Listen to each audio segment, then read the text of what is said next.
Welcome to day 14 of our readings through Advent.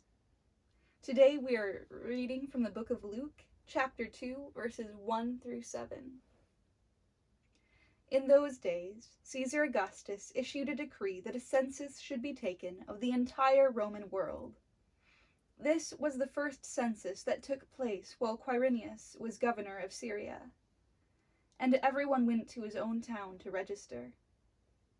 So Joseph also went up from the town of Nazareth in Galilee to Judea, to Bethlehem, the town of David, because he belonged to the house and line of David. He went there to register with Mary, who was pledged to be married to him and was expecting a child. While they were there, the time came for the baby to be born, and she gave birth to her firstborn son.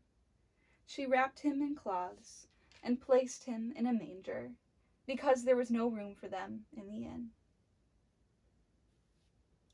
I think a lot of times it's easy to just blow right past this part of the story because, in some senses, you could say, I've heard this so many times, why do I need to hear this again? And yet, when you go through and you look all that happened, there's so many prophecies in the Old Testament that all lead up to this. And God orchestrated this, that all of these details would happen, that there's a census so that Jesus would be born where he was supposed to, he'd end up fleeing to Egypt later, And in all of these little details that God is using to fulfill the prophecies that he had said long ago, he's involved in all these little details along the way, making this gorgeous masterpiece, which at the time I'm pretty sure Mary thought that having to stay in a stable was not a masterpiece from the Lord. So I'd like to encourage you today to just look at the details of your life.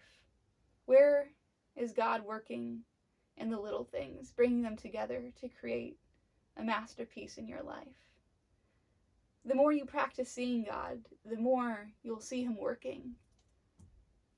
Thanks for joining me again, and I'll see you next time.